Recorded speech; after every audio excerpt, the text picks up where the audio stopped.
Brazen shooting rattles a Toronto neighborhood. There were 12 to 13 continuous fire shots, and I just rushed out. I was scared. Witnesses describe the chaotic moments from today's drive-by shooting that sent 2 people to hospital as a memorial continues to grow for an innocent woman caught in deadly crossfire last week. We'll take you to both scenes. It's a terrible feeling to see something that you love be weaponized for profit and gain that you weren't even aware of. Plus, a condo crisis for one downtown owner who alleges her unit was turned into a lucrative short-term rental without her knowledge. Why she's now suing the city and Airbnb. The color of the water kind of seems like greener than the grass that we're standing on right now. And the green mystery growing at the newly unveiled Love Park. We'll tell you what the city says is going wrong and how they plan to fix this swampy-looking mess. But we begin tonight at Yonge and Charles, just south of Bloor, and a live look at the scene of the city's latest violent incident. Detectives trying to piece together what led to a drive-by shooting that happened here this morning. The gunfire sent a man and a woman in their 20s to hospital with serious injuries. Good evening, I'm Chris Glover. 2 neighborhoods in our city are reeling tonight after 2 violent incidents just days apart. Today, 2 people were shot near Yonge and Bloor, while on Friday, an innocent woman was killed during an exchange of gunfire in Leslieville. Both incidents sent people scrambling for safety, police searching for clues, and many people wondering what can be done to stop the bloodshed. Anam Khan has our top story tonight. The routine of the Monday morning rush shattered near Yonge and Bloor as gunshots rang out. Just after 6, we heard gunshots. Witnesses saw a group of people yelling in front of a 24-hour cafe in the area. And that's when chaos sent many running. I just turned, I just crossed this side, and in 10 to 12 seconds maximum, there were 12 to 13 continuous fire shots, and I just rushed out. I was scared. A man and a woman in their 20s were shot. They were taken to hospital in serious condition, but are expected to survive. So I went to the balcony, and I seen a person laying on the ground.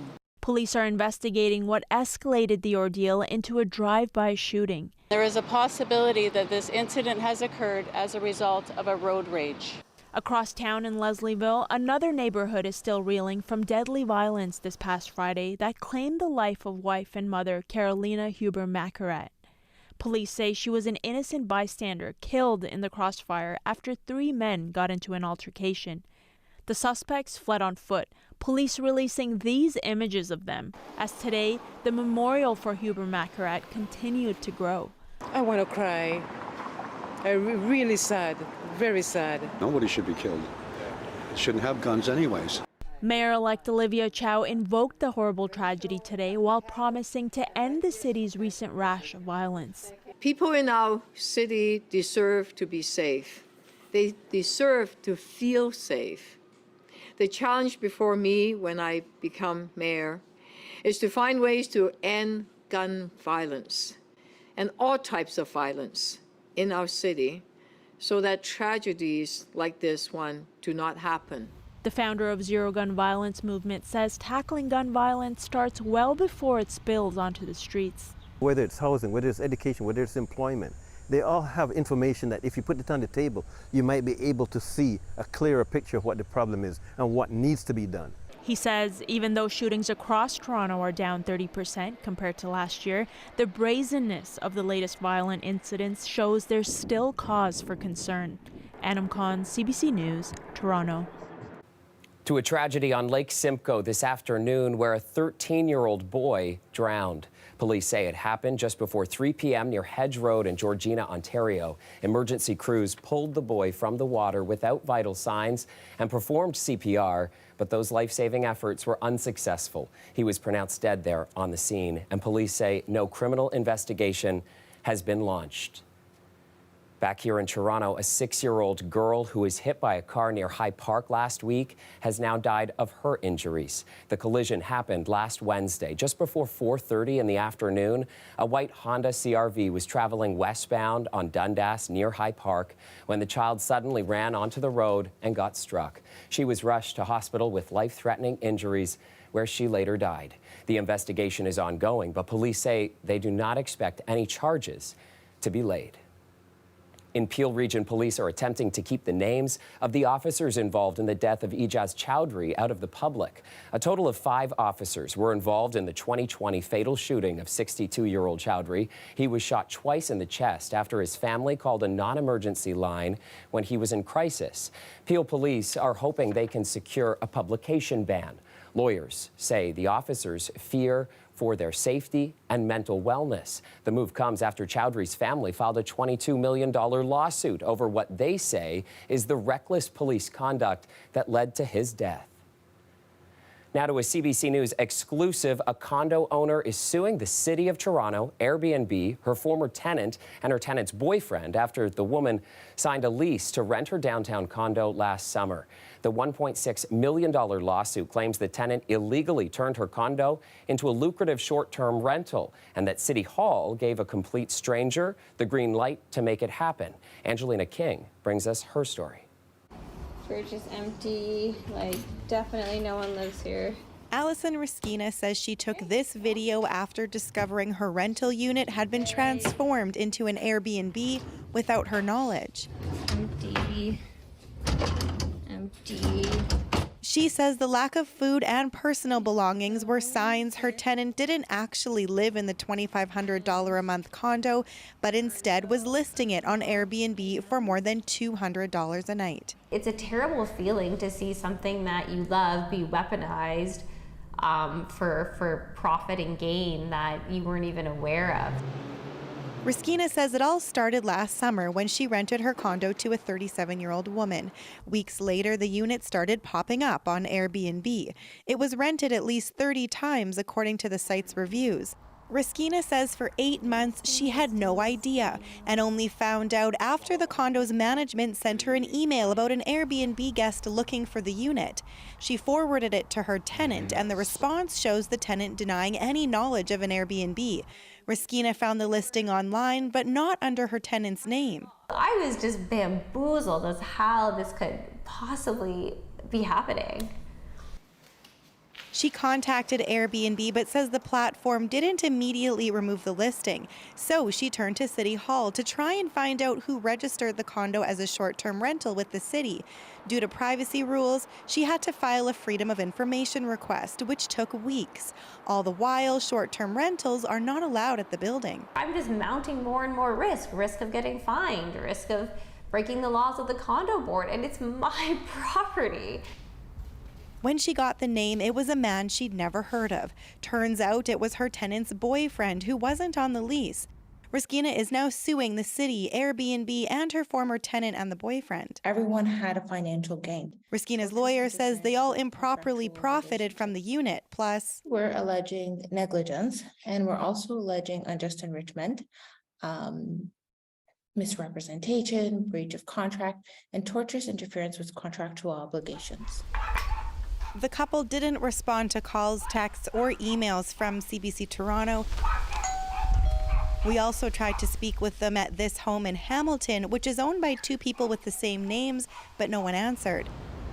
The City of Toronto says it can't comment because the matter is before the courts. Airbnb says the listing has been removed and the host is no longer on the platform. Formal statements of defense have yet to be filed. Angelina King, CBC News, Toronto. An update to a story. CBC Toronto was first to report back in April that licensed bar inside Toronto Police Headquarters is shutting down. It's entirely inappropriate. If the police officers want to drink, there's lots of bars around police headquarters. And if they want to have a special kind of an event in police headquarters, they can clearly do that, and they can do it without alcohol. So senior officers found out in May that the bar's liquor license would not be renewed. Concerns about the lounge boiled after CBC Toronto learned that a superintendent who had pleaded guilty to driving with a blood alcohol level over the limit was in the police lounge a few hours beforehand. Police haven't said if the decision not to renew the liquor license is linked to the officer's impaired driving charge. The service says moving forward, it'll apply for a special occasions permit from the Alcohol and Gaming Commission of Ontario to host events that drinks are served at. All right, 24 degrees and clear skies as we pop outside, looking live at the city's skyline. Colette Kennedy is here with the first look at the forecast. And Colette, I spent as much time outside as I could today, but I wish I could have been poolside. Yeah, that's the way to do it, right, Chris? Just beautiful conditions on our Monday today. A lot of sunshine, low cloud that built in later, and we're going back towards clear skies through the overnight hours. But some of the daytime highs from today, upper 20s. Everywhere, okay, Chatham-Kent, we'll call that mid-20s, but just about everywhere else. And that humidity, yes, there was still some, especially in eastern Ontario, but elsewhere it felt like maybe 30 degrees, so not too uncomfortable. What I do want you to know is those humidex values will be building as we go into Tuesday, so it does become a bit stickier, a little more muggy. We start off very nicely again, but be aware that later in the day things will be changing. So this is a line of showers and even some thunderstorms along a cold front that will be approaching. So as we get into the afternoon, early evening hours into the GTA, we are talking about some areas where we could have some stronger storms and some heavier downpours. That's why you want to be prepared for this. Tonight, though, it's a low of 20, tomorrow 30, feeling like 35.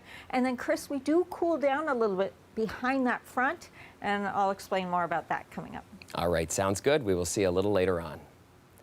Now to some good news tonight for families who have autistic children. Several organizations in the province say they are stepping up to expand services. It comes after a story Talia Ricci shared with you last week about Ontario's largest children's treatment centre cutting back on its autism supports. Here's her updated reporting tonight.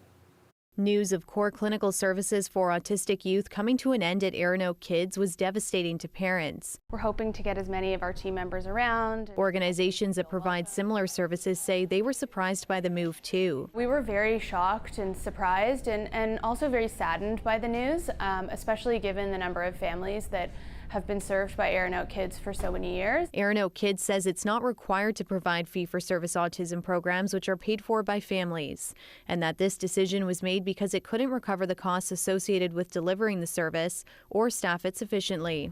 Monarch House says it wants families to know they're here to help. Since hearing the news about Erin Oak Kids, we've done everything that we can to remove barriers and provide support to families that were receiving services at Erin Oak Kids and also were in the community waiting for services so that we could provide as seamless a transition as possible. We are really committed to staying in the community for the long term. Over the past year, we've expanded our reach by opening 2 new locations. Our setting is actually in a school. Luminous Community Services has a similar message. It really broke my heart, and I was moved to reach out so that if we could be of support to these families and we could get them, the support that they're looking for, and, they're within our area, then we definitely want to, do that and be supportive of them.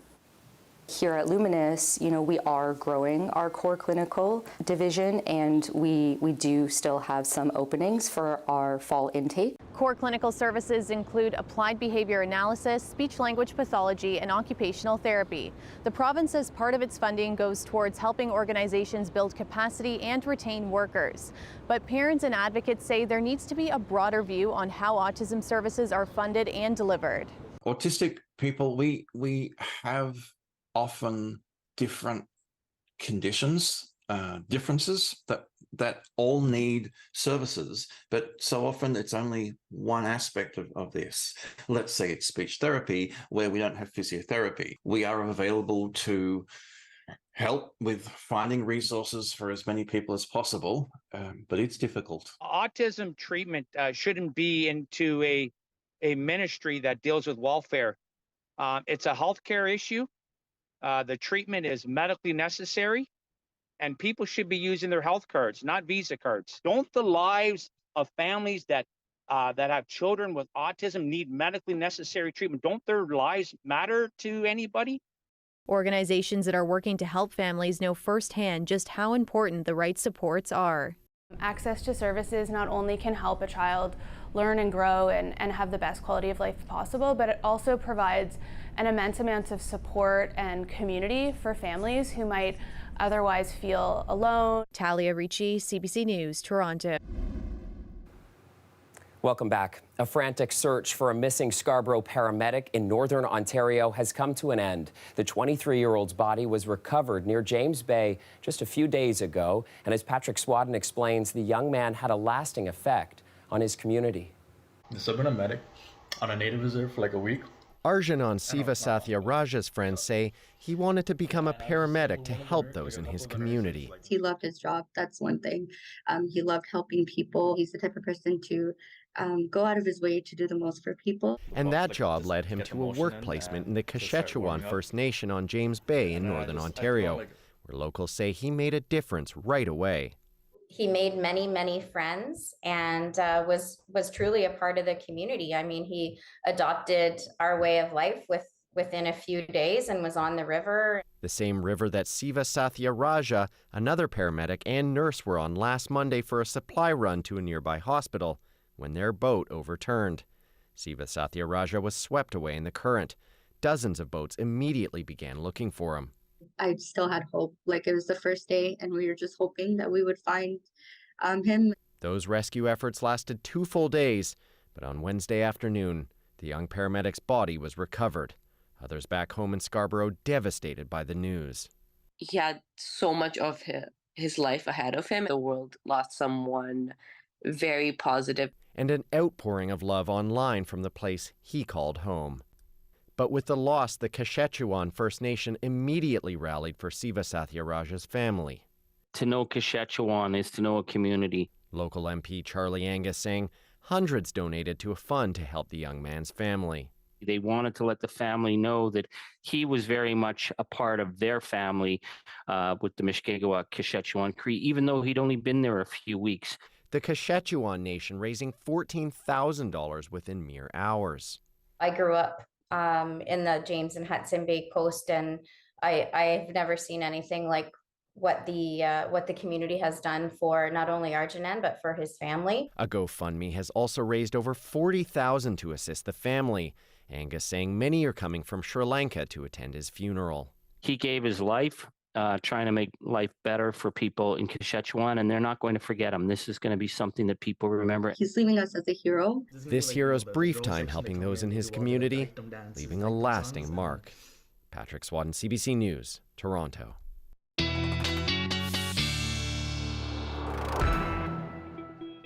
All right, let's get back to Colette now for a look at the long-range forecast. And Colette, more sweltering temperatures expected tomorrow, but it could get a bit unsettled, hey?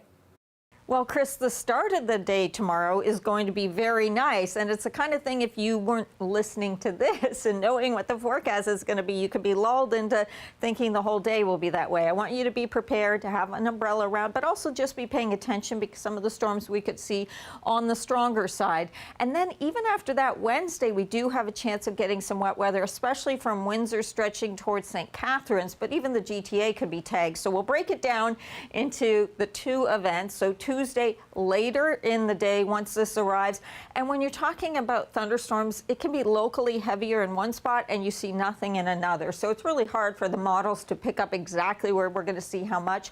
But you get an idea here where it could be almost nothing and then near 20 millimeters and in a shorter period of time with these. Then into Wednesday, as that next system rolls through, kind of Windsor through London over towards the Niagara region, some of the heavier stuff, but we may just get tagged by some of that too along the north shore of Lake Ontario. So yes, a couple of days with some wet weather coming our way. Starts off so lovely though for tomorrow, a little stickier as the dew points will be climbing. Then ahead of this cold front, we get some showers and some thunderstorms lining up. So not only some heavier downpours where you could locally get some flash flooding, but also the risk of maybe some small hail. We'll kind of watch how strong these get with the timing of this. Behind it, we get into some cooler air. That's the other change that we'll be seeing. So things cool down a little bit into Wednesday. Then here comes that next system with those wet conditions here. You may see very little of this towards Georgian Bay as it's kind of sliding in from west to east. And with that, the temperature a little cooler also as we go towards Thursday. Overnight temperatures, there you go. Yeah, 20 to upper teens that we'll be seeing. And then just looking at that 5-day forecast, 30 tomorrow, feeling like 35. And then that's when things come down a little bit with those daytime highs, Chris, towards midweek. Just one more day of all that mugginess. All right, thanks. Love Park was the site of something not so lovely today after a busted filtration tank turned its entire pond bright green. We spoke to a resident of one of the towers that overlooks the now murky water. Saw a change from like a light blue color to a darker tint in the beginning, and then all of a sudden it went like completely dark, and now it's green now. All right, so here's the deal. The strange sight happened at Toronto's newest downtown park, and it just opened on the harbor front a little over 2 weeks ago. The city says it was made aware of the green water Monday afternoon, and it says a portion of the pond's mechanical ozone treatment function is not working properly. Staff are currently working with Waterfront Toronto to solve the issue. Okay, before we go tonight, we have to tell you about a new feat of food engineering out of Mississauga. Mayor Bonnie Crombie, along with organizers of Muslim Fest, say they succeeded in creating the world's longest falafel wrap. Oh my God, what's it gonna be? What's it gonna be? Muslim Fest is an annual 3-day event that celebrates Muslims, art, and culture. The history-making falafel wrap spectacle took place in Mississauga Square, where a volunteer-run assembly line was stationed, and Crombie got the honors of measuring the wrap, which came in at just under 62 meters. Now, don't worry, the food didn't go to waste. It was donated to a local food bank shortly after it was made. Sure looks like a lot of fun, and that is a wrap for our show tonight. Thank you so much for watching. I will see you back here tomorrow night at 11. Have a great night.